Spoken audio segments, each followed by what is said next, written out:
ಫೈನಾನ್ಸ್ನಿಂದ ಈಗಾಗಲೇ ಭಾಳಷ್ಟು ಜನರಿಗೆ ತೊಂದರೆ ಆಗ್ತಾ ಇದೆ ಅಂತ ಹೇಳಿ ಇಡೀ ರಾಜ್ಯಾದ್ಯಂತ ಅನೇಕ ಕಡೆ ಕಂಪ್ಲೇಂಟ್ ಮಾಡಿದ್ದಾರೆ. ಈಗಿರ್ತಕ್ಕಂಥ ನಿಯಮಗಳು ಅಷ್ಟು ಕಠಿಣವಾಗಿಲ್ಲ ಅನ್ನುವಂಥದ್ದು ನಮ್ಮ ಗಮನಕ್ಕೂ ಕೂಡ ಬಂದಿರುವಂಥದ್ದು. ಏನು ಬ್ಯಾಂಕಿನ ನಾರ್ಮ್ಸ್ ಪ್ರಕಾರ ಅದನ್ನು ರಿಕವರಿ ಮಾಡೋದಕ್ಕೆ ಕಾನೂನಿದೆ, ಅದೇ ಪ್ರಕಾರ ಅವರ ರಕ್ಷಣೆ ಮಾಡೋದಕ್ಕೂ ಕಾನೂನು. ಅದು ಸಾಕಾಗ್ತಿಲ್ಲ, ಆ ಕಾನೂನು ಕಠಿಣವಾಗಿಲ್ಲ ಅಂಥೇಳಿ ನಮ್ಮ ಇಲಾಖೆಯಿಂದ ಈಗಾಗಲೇ ಅನೇಕ ವರದಿಗಳು ಕೂಡ ಬಂದಿದ್ದಾವೆ. ಹಾಗಾಗಿ ಈಗ ಮುಂದಿನ ದಿನದಲ್ಲಿ ಒಂದಿಷ್ಟು ಕಠಿಣವಾದಂಥ ಕಾನೂನುಗಳನ್ನು ಮಾಡ್ತಕ್ಕಂಥ ಅಗತ್ಯತೆ ಇದೆ. ಅದನ್ನು ಸರ್ಕಾರ ನಾವು ಮಾಡ್ತೇವೆ. ಆದರೆ ಈ ಮಧ್ಯೆ ಏನು ಅವರಿಗೆ ಹೆರಾಸ್ಮೆಂಟ್ ಇದೆ ಅದನ್ನು ನಿಲ್ಲಿಸೋದಕ್ಕೂ ಕೂಡ ನಾವು ಅವರಿಗೆ ತಿಳಿಸಿದ್ದೇವೆ. ಮನೆಗಳಿಗೆ ಹೋಗೋದು, ರಿಕವರಿಗೆ ಏನಾಗಿದೆ ಅಂದರೆ ಈಗ ಸಾಲ ತೊಗೊಂಡಿರ್ತಾರೆ, ಸಾಲ ವಾಪಸ್ ಕಟ್ತಾ ಇದ್ದರೆ ಅವರು ಅಂಡರ್ಟೇಕಿಂಗ್ ತೊಗೊಂಡಿರ್ತಾರೆ. ಈಗ ತಮಗೆಲ್ಲ ಗೊತ್ತಿದೆ, ಬ್ಯಾಂಕ್ನಲ್ಲಿ ಸಾಲ ತೊಗೋಬೇಕಂದ್ರೆ 16 ಕಡೆ ಸಿಗ್ನೇಚರ್ ಮಾಡಿಸ್ಕೊಳ್ತಾರೆ.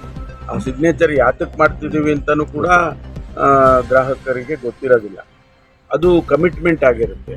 ಆ ಆಧಾರದ ಮೇಲೆ ಅವರು ಹೋಗಿ ಮನೆ ರೈಡ್ ಮಾಡೋದು, ಮನೆ ಸೀಸ್ ಮಾಡೋದು, ಈ ರೀತಿ ಎಲ್ಲ ಮಾಡ್ತಿದ್ದಾರೆ. ಅದನ್ನು ನಾವು ಕಾನೂನಿನಲ್ಲೇ ನಾವು ಅದಕ್ಕೆ ಸೊಲ್ಯೂಷನ್ ಕಂಡುಹಿಡಿಬೇಕು. ಈಗಾಗಲೇ ಕಾನೂನು ಸಚಿವರು ಕೂಡ ಅದರ ಬಗ್ಗೆ ಗಮನ ಹರಿಸಿದ್ದಾರೆ. ಮುಖ್ಯಮಂತ್ರಿಗಳು ಕೂಡ ಹೇಳಿಕೆ ಕೊಟ್ಟಿದ್ದಾರೆ. ಕಾನೂನನ್ನು ನಾವು ಇನ್ನೂ ಈ ಬರುವಂಥ ದಿವಸದಲ್ಲಿ ಅಮೆಂಡ್ಮೆಂಟ್ ಮಾಡಿ ಕಂಟಿನ್ಯೂ ಸಭೆ ಇದೆ ಅಂತ ನೆಕ್ಸ್ಟ್ ವೀಕ್ ಸಭೆ ಹೌದು, ಚೀಫ್ ಮಿನಿಸ್ಟರ್ ಒಂದು ಸಭೆ ಕರೆದಿದ್ದಾರೆ. ಅದರಲ್ಲಿ ಚರ್ಚೆ ಮಾಡ್ತೀವಿ ಏನೆಲ್ಲ ಕೇಸ್ಗಳಾಗಿದ್ದಾವೆ ಮತ್ತು ಎಲ್ಲಿ ಕಾನೂನು ಅಷ್ಟೊಂದು ಕಠಿಣವಾಗಿಲ್ಲ ಅನ್ನೋದನ್ನು ಕೂಡ ಎಕ್ಸಾಮಿನ್ ಮಾಡ್ತೀವಿ. ಈ ಕೇಸಸ್ಗಳ ಬಗ್ಗೆ ಕೂಡ ಚರ್ಚೆ ಮಾಡ್ತೀವಿ.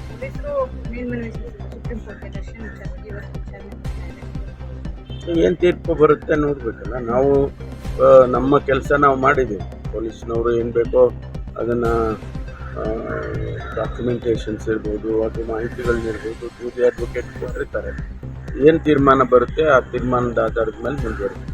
ರೆಡ್ಡಿ ಅವರು ಒಂದು ಗಂಭೀರ ಆರೋಪ, ಸತೀಶ್ ಜಾರಕಿಹೊಳಿ ಅವರನ್ನು ಮುಗಿಸೋದಕ್ಕೆ ಶ್ರೀರಾಮುಲು ಅವರನ್ನು ಪಕ್ಷಕ್ಕೆ ತರ್ತಾರೆ, ಅದಕ್ಕೋಸ್ಕರನೇ ಇಷ್ಟೆಲ್ಲ ಆಗ್ತಾ ಇದೆ ಅನ್ನುವಂಥದ್ದನ್ನ ರೆಡ್ಡಿ ನಿನ್ನೆ ಪ್ರೆಸ್ ಮೀಟಲ್ಲಿ ಬಗ್ಗೆ ನನಗೇನು ಅಷ್ಟು ಮಾಹಿತಿ ಇಲ್ಲ.